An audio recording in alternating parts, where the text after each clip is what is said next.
Good morning students. हम लोग आज संधि के आगे का भाग यण संधि और अयाधि संधि देखेंगे। यण संधि क्या होती है और अयाधि संधि क्या होती है। यण संधि अभी तक आपने अ या आ के बाद शब्दों को जोड़ करके संधि की है। अब हमें यहाँ पे पहले शब्द के अंत में ई या ई यानी छोटी ई या बड़ी ई हो मिलेगा और छोटा ऊ या बड़ा ऊ मिलेगा। तो जैसे कि एग्जाम्पल में भी आप लोग देख रहे हैं उदाहरण में कि पहले शब्द के अंत में यदि छोटी ई या बड़ी ई हो, पहले शब्द के अंत में छोटी ई, बड़ी ई या छोटा ऊ या बड़ा ऊ हो, ऊ भी है। आगे इसका उदाहरण है, बता देंगे। तो दोनों और इनके बाद जो दूसरा शब्द होता है उसमें भिन्न स्वर आता है।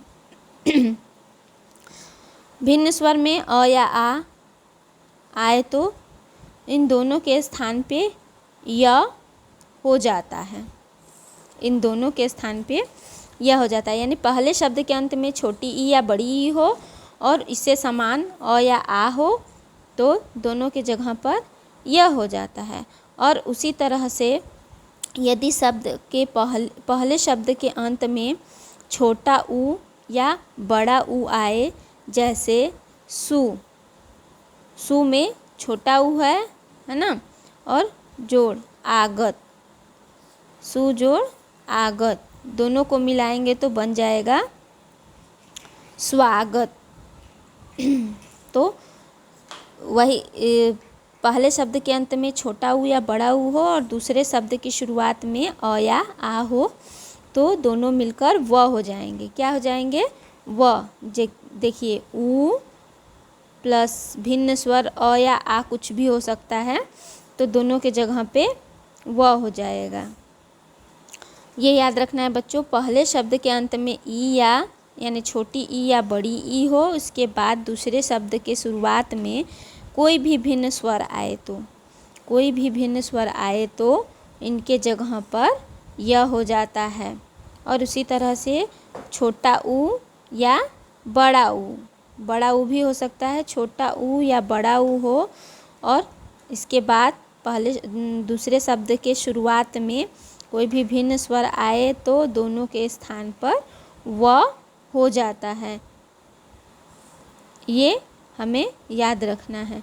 ये यण संधि है। इस तरह से एग्जाम्पल देख सकते हैं, अति जोड़ अधिक, तो यहाँ पे ई है, यहाँ पे अ है, दोनों मिलके यहाँ पे देखिए अत्यधिक हो गए, यहाँ पे य हो गया। इसी तरह से यदि जोड़ अपि, यद्यपि हो गया।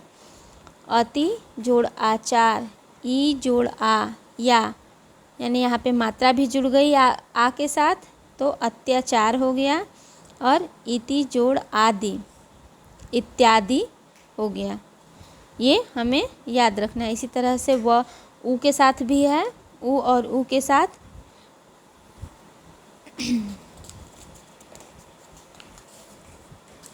आगे हम लोग चलते हैं अयाधि संधि की तरफ।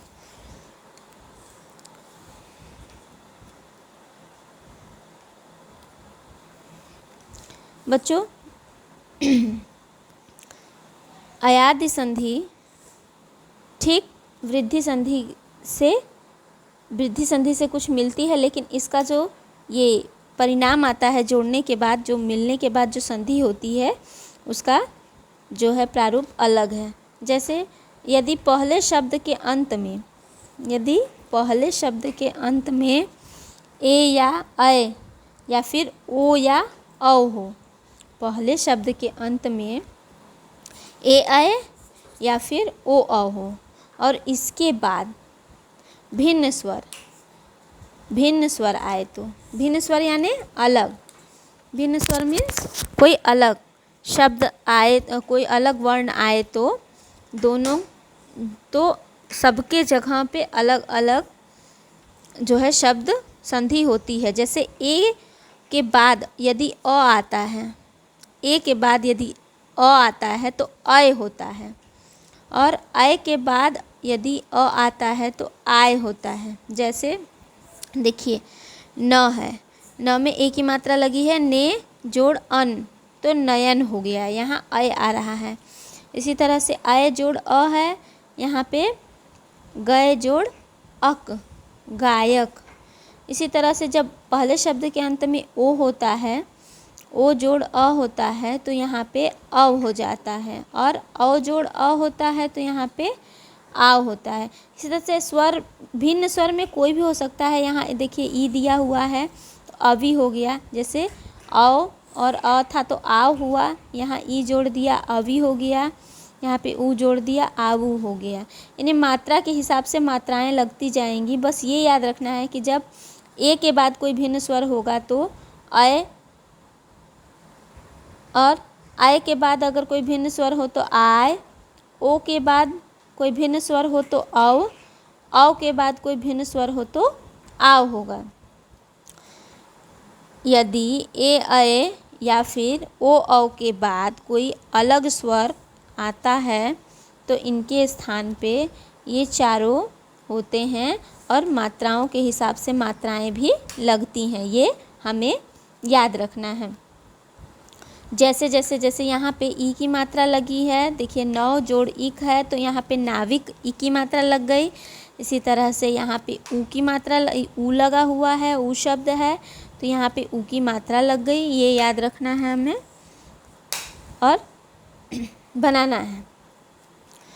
अब हमने स्वर संधि पढ़ी, अब आगे हम लोग व्यंजन संधि जानते हैं। व्यंजन संधि के कुछ उदाहरण दिए हुए हैं। व्यंजन संधि आपको अगली कक्षा में अच्छे से समझाई जाएगी। बस इतना जान लीजिए, इसकी परिभाषा है कि पहले शब्द जब पहले शब्द के अंत में कोई व्यंजन हो, स्वतंत्र व्यंजन जिसमें कोई स्वर न लगा हो, बिना स्वर की बिना सहायता से व्यंजन नहीं बोले जाते हैं, स्वर की सहायता से बोले जाते हैं। और दूसरे शब्द में व्यंजन भी हो सकता है और स्वर भी हो सकता है, तो दोनों को मिलाने पे जो परिवर्तन होता है वो व्यंजन संधि होती है। कुछ उदाहरण दिए हुए हैं, ये सब आगे इन नियमों को, जिन नियमों से ये बदले गए हैं, ये आपको अगली कक्षा में पढ़ना है। इसका व्यंजन संधि नाम इसीलिए है कि पहले शब्द के अंत में व्यंजन होगा और दूसरे शब्द की शुरुआत में व्यंजन भी हो सकता है, स्वर भी हो सकता है। कोई व्यंजन भी हो सकता है और कोई स्वर भी हो सकता है। इन दोनों में जो आपस में जो मेल होता है वही व्यंजन संधि होती है। इसी तरह से विसर्ग संधि है बच्चों। पहले शब्द के अंत में विसर्ग होगा और दूसरे शब्द के अंत में स्वर भी हो सकता है, व्यंजन भी हो सकता है। पहले शब्द के अंत में विसर्ग होगा, विसर्ग का चिन्ह देख रहे हैं सब लोग, जैसे विसर्ग लगा हुआ है निह निह निह, यहाँ मनः, यहाँ दुह निह दुह निह निह, इस तरह से ये है व्यंजन संधि। तो व्यंजन संधि विसर्ग संधि विसर्ग और स्वर या व्यंजन को मिलाकर होती है। व्यंजन संधि व्यंजन को और स्वर या व्यंजन को मिला करके होती है। ये चीज़ें हमें याद रखनी है और इसका अभ्यास करते रहना है। इसके अभ्यास के लिए हम आपको कॉपी में कुछ एग्जाम्पल्स देंगे जिनको आप नोट करके लिखते रहेंगे।